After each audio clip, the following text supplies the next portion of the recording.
Hello and welcome to another episode of Training Bytes. My name is Mike Gibb from accountsrecovery.net, and I'm going to bring out Mary Shores for you in just a moment. But before I do, let me tell you a little bit about her. Mary Shores is a second-generation agency owner, a best-selling author, and creator of the Collection Advantage online program, which is designed to help collectors create and execute high-converting scripting to increase their cash flow and decrease complaints.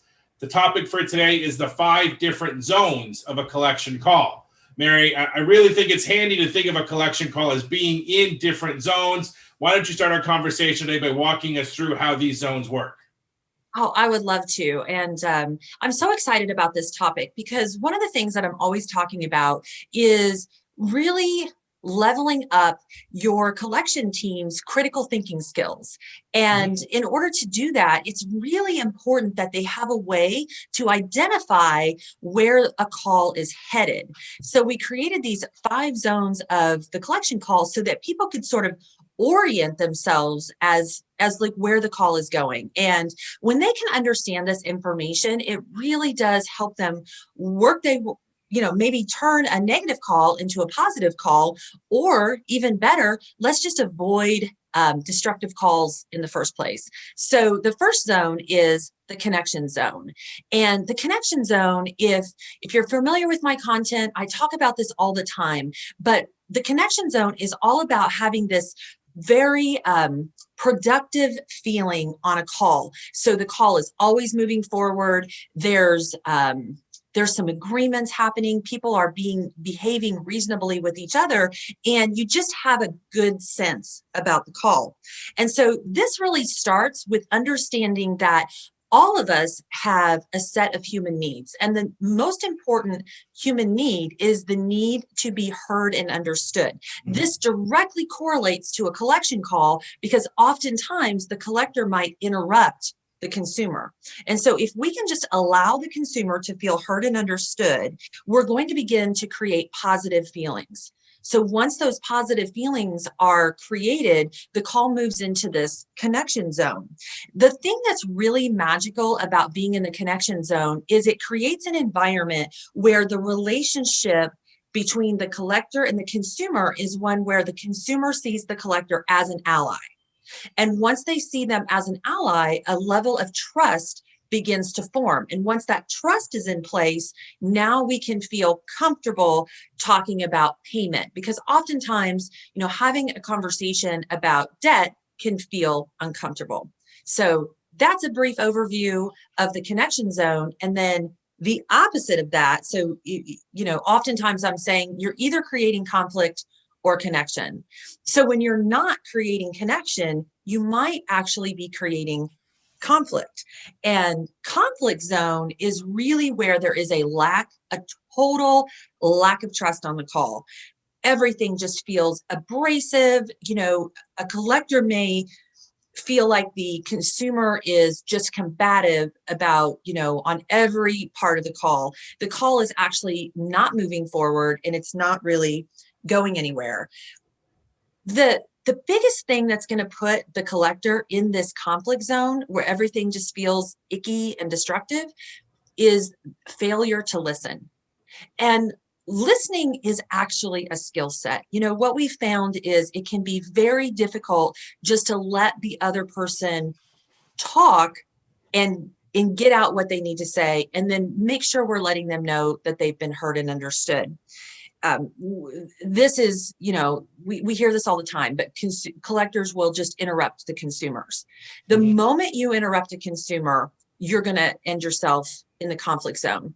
Another thing that puts the call in the conflict zone is really focusing on negative language more so than positive language. So if we're talking in terms of consequences instead of talking in terms of consumers. And the important thing is, at the end of the day, if the call is in the conflict zone, the consumer now sees your collector as an enemy. And an enemy is somebody that we view as hostile. It's somebody that we want to just move away from. So we'll either escape or attack. So maybe they'll just hang up, or maybe they'll file a complaint. Either way, this call is now going south. We're not going to collect any money, and it's likely that the call might even cost us money. So Mike, I'm going to pause right there and throw it back to you and just grab your thoughts on this. Yeah, I mean, it's interesting. I like that, we've kind of started with sort of two of the different ends of the spectrum in sort of collection and conflict, but there are sort of, there are, I think, other zones that sort of kind of fit different spots on that line. And I think the next one you wanted to talk about was the friend zone. Absolutely. So the friend zone, I think everyone understands the concept of the friend zone, because we've used that in popular culture to describe, dating situations. Sure. Where the girl sees the boy as a friend and it's just never going to go further than that. Right. So I like talking about the friend zone with respect to collections because everyone understands it. It's easy. And the thing about the friend zone is, if you find your calls in the friend zone, it's because the collector, especially in today's world, we're being told to be empathetic, to be nice, and to be friendly. Well, empathy is not something you can just tell someone to do. We really need to show them how to have an empathetic response. And so when they just try to mimic it, then what happens is they start to become passive.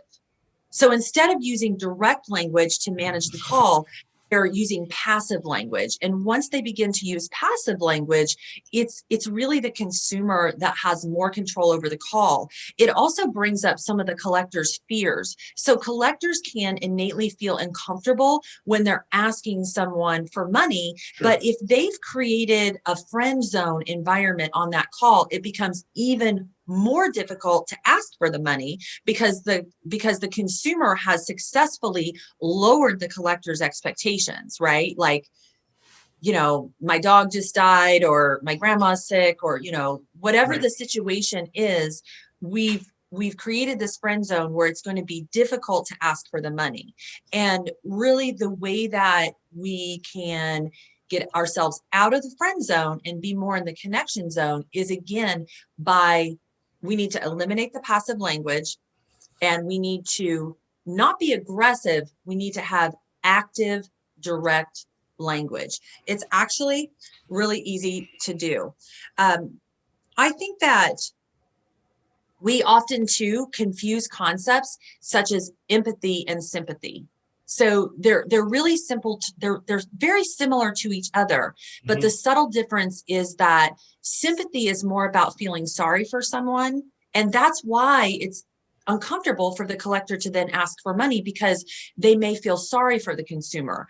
Whereas empathy is more of a compassionate response of understanding the consumer. So, I'm going to be this year especially very focused on the consumer experience. And the more we can understand the consumer experience, the more helpful we can be by providing an understanding response and set them up on the appropriate kind of payment arrangement. Sure.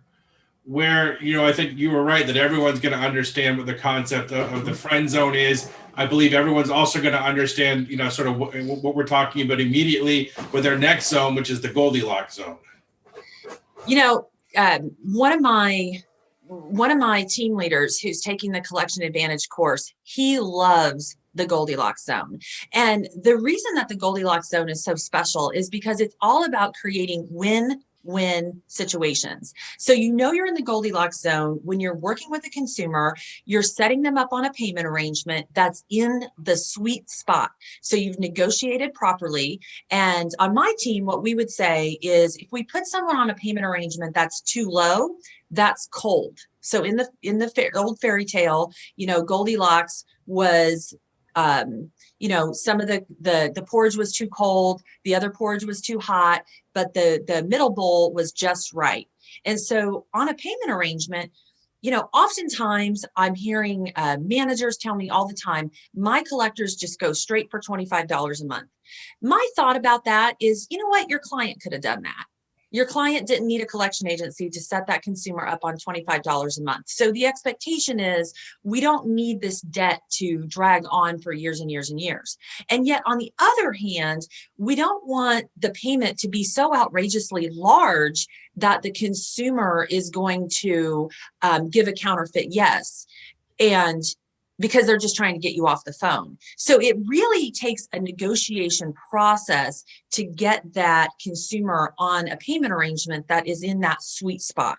So the final thing I'll say about the Goldilocks zone is you can also measure this too by understanding that, passivity, we talk a lot about passive versus direct, active language versus aggressive, too abrasive language. So you can think of like passive language as being too cold, and you can also think about aggressive language being too hot. And so right in the middle, the sweet spot is when you're using active and direct phrasing to constantly tell the consumer what you can do for them instead of constantly telling them what you can't do.